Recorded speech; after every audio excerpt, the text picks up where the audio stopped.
You were in a fraternity. What made you want to join it initially? What was the original appeal? I mean, there's a great deal of social pressure to join a fraternity, especially at a school like Dartmouth, that's small and very socially insular. And that's the main reason why I think a lot of people join, any kind of freak house like that. And so explain to us the hazing process. What happened? Well, it was a 7-week long process of kind of psychological and physical abuse, binge drinking, vomiting on each other, eating vomit, swimming in the kiddie pool with vomit, swimming in kiddie pools with ice, drinking vinegar, things like that really take a toll on you physically and psychologically, not to mention emotionally, as those 7 weeks progress. Which of those actually happened to you?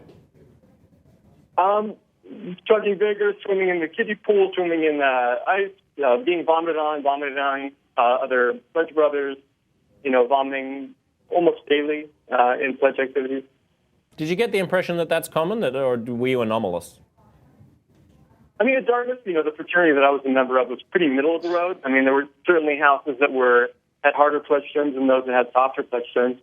But when I read these stories that you've highlighted here in Huffington Post, about Greek life around the country, I mean, it does seem like that it fits with a national trend, and that, the way I see it, is the main problem.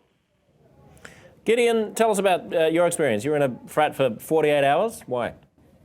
Yeah, I mean, essentially, I gave it a shot like most freshmen would probably tell you at a major university, and I knew a lot of my friends were doing it, and I wanted to see if it was something that would be suited for me. And I went and kind of had the dinners and got to know brothers and things like that. Eventually decided to join once I was offered a bid, and then kind of thought about it after a little while and decided it wasn't really for me. But it was prior to any sort of integration or hazing process had begun, so it wasn't a matter of kind of seeing that from the inside and saying that it was a bad situation. I just really realized I didn't really want to do it. Why?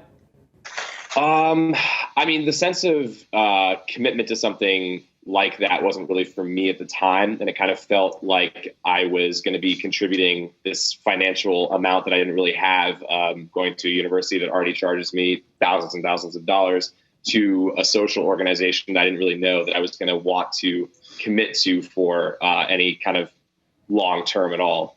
What about the payoffs that you get once you've left college for having the history, that kind of camaraderie that comes along with having all of the connections that you made in a fraternity?